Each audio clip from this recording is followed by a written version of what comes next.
എല്ലാവർക്കും നമ്മുടെ ഒരു പുതിയ വീഡിയോയിലോട്ട് സ്വാഗതം. അപ്പോൾ ഇന്നത്തെ നമ്മുടെ റെസിപ്പി എന്ന് പറയുന്നത് ഗോതമ്പ് പൊടി വെച്ചിട്ട് വളരെ സിമ്പിളായിട്ട് നമുക്ക് ചെയ്തിട്ടെടുക്കാൻ പറ്റിയ ഒരു അടിപൊളി ടീ ടൈം സ്നാക്കാണ് കേട്ടോ. നമുക്ക് വെറും 5-10 മിനിറ്റ് കൊണ്ടൊക്കെ റെഡിയാക്കി എടുക്കാൻ പറ്റിയ ഒരു അടിപൊളി സ്നാക്ക് തന്നെയാണ്. പഴവും ഗോതമ്പ് പൊടിയൊക്കെ കയ്യിലുള്ളവർ ഇപ്പം തന്നെ ഉണ്ടാക്കിയെടുത്തോളൂ, അത്ര ടേസ്റ്റാണ് കഴിക്കാൻ വേണ്ടിയിട്ട്. അപ്പോൾ എല്ലാവരും ഒന്ന് കണ്ടു നോക്കിയിട്ട് ട്രൈ ചെയ്ത് നോക്കുന്ന സമയത്ത് ഉറപ്പായിട്ടും ഫീഡ്ബാക്ക് അറിയിക്കുക. പിന്നെ കണ്ടുകൊണ്ടിരിക്കുന്ന സമയത്ത് ഈ ഒരു റെസിപ്പി ഇഷ്ടപ്പെടുകയാണെന്നുണ്ടെങ്കിൽ താഴെ കാണുന്ന ലൈക്ക് ബട്ടണിൽ ക്ലിക്ക് ചെയ്യാതെ പോകരുത് കേട്ടോ. പിന്നെ പുതുതായിട്ട് നമ്മുടെ ചാനൽ ആരെങ്കിലും കാണുകയാണെന്നെങ്കിൽ എപ്പോഴും പറയുന്ന പോലെ സബ്സ്ക്രൈബ് ചെയ്തിട്ട് സപ്പോർട്ട് ചെയ്യുക. അപ്പോൾ നമുക്ക് വേഗം തന്നെ ഈ ഒരു ഗോതമ്പ് പൊടി വെച്ചിട്ടുള്ള വളരെ സിമ്പിളായിട്ടുള്ള ഈ ഒരു സ്നാക്ക് എങ്ങനെ ഉണ്ടാക്കുന്നതെന്ന് ഒന്ന് കണ്ടു നോക്കാം.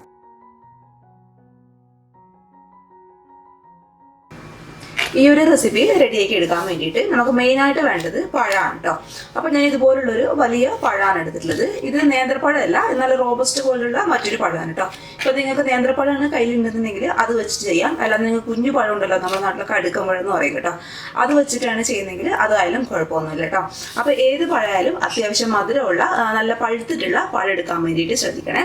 ഇനി ഈ ഒരു പഴം നമുക്ക് ചെറുതായിട്ടൊന്ന് കട്ട് ചെയ്തിട്ട് ഒരു മിക്സിയുടെ ജാറിലോട്ട്, നല്ല ക്ലീൻ ആയിട്ട് കിടക്കുന്ന ഒരു മിക്സിയുടെ ജാറിലോട്ട് കൂടി ഇട്ട് കൊടുത്തേക്കാം.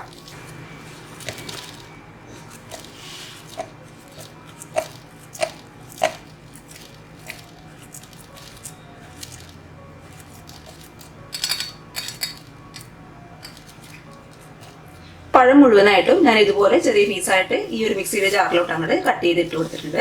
ഇതിലോട്ട് ഇട്ട് കൊടുക്കാൻ വേണ്ടിയിട്ട് പോകുന്നത് ഒരു 3 ടേബിൾ സ്പൂൺ അളവിൽ പഞ്ചസാരയാണ്. പഞ്ചസാര ചേർത്ത് കൊടുക്കുന്ന സമയത്ത് നമ്മൾ ഇട്ട് കൊടുത്തിട്ടുള്ള പഴത്തിന്റെ മധുരത്തിനനുസരിച്ചിട്ടും അതേപോലെ നമ്മൾക്ക് എത്രയാണോ മധുരം ആവശ്യം അതിനനുസരിച്ചിട്ട് ഇട്ട് കൊടുക്കാം കേട്ടോ. എന്തായാലും ഞാനിപ്പോൾ ഒരു 3 ടേബിൾ സ്പൂൺ അളവിൽ പഞ്ചസാര ഈ ഒരു മിക്സിയുടെ ജാറിലോട്ട് അങ്ങോട്ട് ഇട്ട് കൊടുക്കാം കേട്ടോ. ഇനി ഈ ഒരു പഞ്ചസാരയും ഈ ഒരു പഴവും ചേർത്തിട്ട് നമുക്ക് നന്നായിട്ടൊന്ന് അടിച്ചിട്ടെടുക്കാം. അതിനു മുന്നേ നിങ്ങൾക്ക് ഏലക്കായുടെ ആ ഒരു ഫ്ലേവർ ഇഷ്ടമാണെന്നുണ്ടെങ്കിൽ ഏലക്കായ ഇതിലോട്ട് അങ്ങോട്ട് ഇട്ട് കൊടുത്തോളൂ കേട്ടോ. ഞാനിപ്പോൾ ഇട്ട് കൊടുക്കുന്നില്ല, കാരണം ആ ഒരു ഫ്ലേവർ എനിക്ക് ഒട്ടും ഇഷ്ടമില്ലാത്ത കാരണം ഞാനത് ചേർത്ത് കൊടുക്കുന്നില്ല. അപ്പോൾ എന്തായാലും പഴവും പഞ്ചസാരയും ചേർത്തിട്ട് മിക്സിയുടെ ജാറിലിട്ടിട്ട് നന്നായിട്ട് നല്ല ഫൈൻ പേസ്റ്റ് ആയിട്ട് ആദ്യം നമുക്കൊന്ന് അടിച്ചിട്ടെടുക്കാം.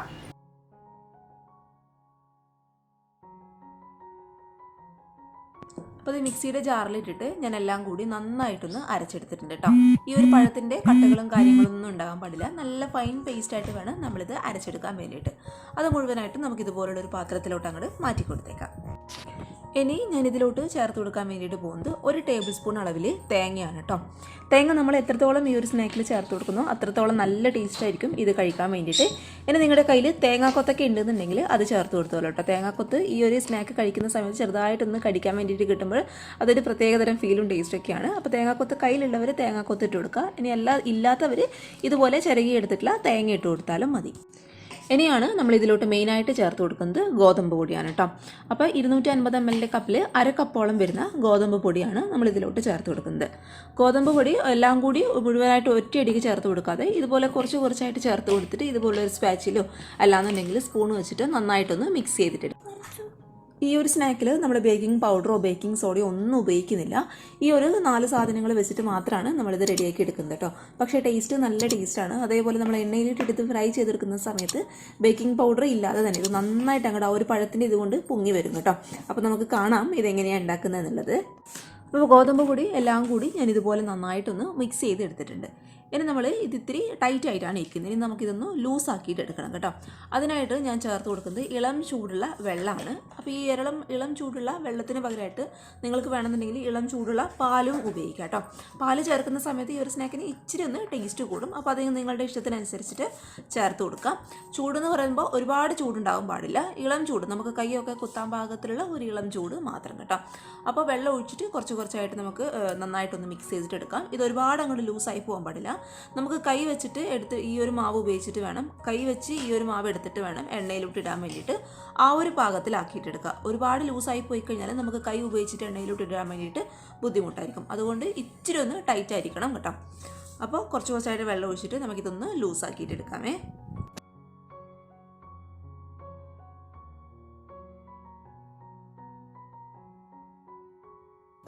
അപ്പോൾ ഇത് നമ്മുടെ മാവ് ഇവിടെ റെഡി ആയിട്ടുണ്ട്. കറക്റ്റ് ഇതാണ് പരുവം. നമ്മൾ കൈ വെച്ചിട്ട് തൊടുന്ന സമയത്ത് കറക്റ്റായിട്ട് എണ്ണയിലോട്ട് വീഴുന്ന രീതിയിലുള്ള മാവ് റെഡിയാക്കി എടുക്കാം കേട്ടോ.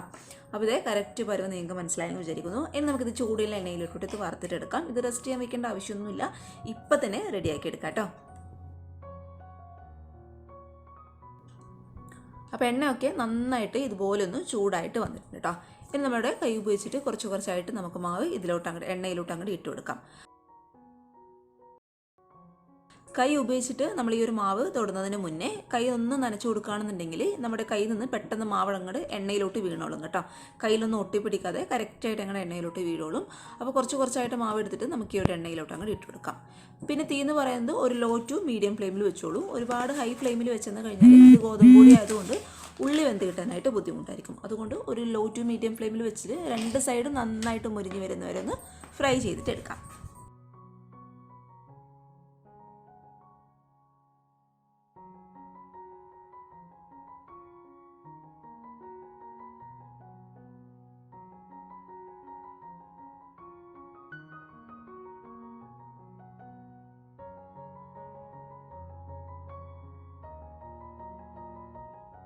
ഇത് അത്യാവശ്യം നന്നായിട്ടൊന്ന് കളറൊക്കെ മാറി വന്നിട്ടുണ്ട്. രണ്ട് സൈഡ് നന്നായിട്ട് അങ്ങോട്ട് മുരിഞ്ഞ് വന്നിട്ടുണ്ട് കേട്ടോ.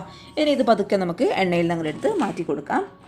അപ്പോൾ ഇത് കറക്റ്റ് ഈ ഒരു കളറായിട്ട് വരണം, എങ്കിലും ഉള്ളൊക്കെ നമുക്ക് നന്നായിട്ട് അങ്ങോട്ട് വെന്ത് കിട്ടത്തുള്ളൂ. അപ്പോൾ നമുക്കിത് മറ്റൊരു പാത്രത്തിലോട്ട് അങ്ങ് മാറ്റി കൊടുത്തേക്കാം.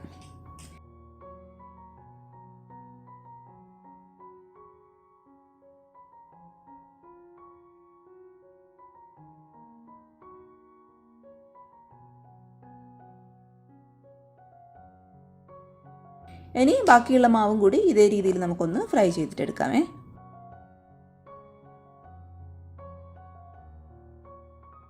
ഗോതമ്പ് പൊടി വെച്ചിട്ടുള്ള സിമ്പിളായിട്ടുള്ള സ്നാക്ക് ഇവിടെ റെഡി ആയി കഴിഞ്ഞു. നല്ല ടേസ്റ്റാണ് കേട്ടോ ഇത് കഴിക്കാൻ വേണ്ടിയിട്ട്. മാത്രമല്ല ഇതിപ്പോൾ 1 by 1 ആയിട്ട് ഞാൻ കാണിക്കുന്നതുകൊണ്ടാണ് നമ്മളൊക്കെ ശരിക്കും ഉണ്ടാക്കുന്ന സമയത്ത് പെട്ടെന്ന് റെഡിയാക്കി എടുക്കാൻ പറ്റിയ ഒരു അടിപൊളിയായിട്ടുള്ള സ്നാക്കാണ് കേട്ടോ. കുഞ്ഞുങ്ങൾക്കൊക്കെ സ്കൂളൊക്കെ വിട്ട് വരുന്ന സമയത്ത് നമ്മൾ എന്താ ഉണ്ടാക്കുന്ന ആ ഒരു ചിന്തിക്കുന്ന സമയം മതി നമുക്കിത് ഉണ്ടാക്കിയെടുക്കാൻ വേണ്ടിയിട്ട്. അപ്പോൾ എല്ലാവരും ഒന്ന് ഉണ്ടാക്കി നോക്കുക, നല്ല ടേസ്റ്റാണ് കഴിക്കാൻ വേണ്ടിയിട്ട്. നമ്മളിത് ഉണ്ടാക്കി കഴിഞ്ഞാൽ ഗോതമ്പ് പൊടി വെച്ചിട്ടാണ് ചെയ്തതെന്ന് പറയില്ല, പഴത്തിൻ്റെ ആ ഒരു ഫ്ലേവറാണ് കേട്ടോ ഇതിന് മുന്നിട്ട് നിൽക്കുന്നത്. അപ്പം എല്ലാവർക്കും ഇഷ്ടമായെന്ന് വിചാരിക്കുന്നു. ഇഷ്ടപ്പെട്ടാൽ ഉറപ്പായിട്ടും ട്രൈ ചെയ്ത് നോക്കുന്ന സമയത്ത് കമൻറ്റുകളെ അറിയിക്കുക. പിന്നെ ഈ ഒരു വീഡിയോ ലൈക്ക് ചെയ്യാതെ പോകരുത് കേട്ടോ. പുതുതായിട്ട് നമ്മുടെ ചാനൽ ആരെങ്കിലും കാണുകയാണെന്നുണ്ടെങ്കിൽ സബ്സ്ക്രൈബ് ചെയ്തിട്ട് സപ്പോർട്ടും കൂടി ചെയ്യുക. പിന്നെ ഈ ഒരു വീഡിയോ ഇഷ്ടപ്പെട്ടാൽ നിങ്ങളുടെ ഫാമിലി ഫ്രണ്ട്സൊക്കെ ആയിട്ട് വീഡിയോ ഒന്ന് ഷെയർ ചെയ്തെടുത്തിട്ട് സപ്പോർട്ടും കൂടി ചെയ്യണേ. അപ്പോൾ നാളെ ഇതിനേക്കാൾ നല്ലൊരു വീഡിയോ ആയിട്ട് കാണുവരെ thank you for watching Simnas food world. By.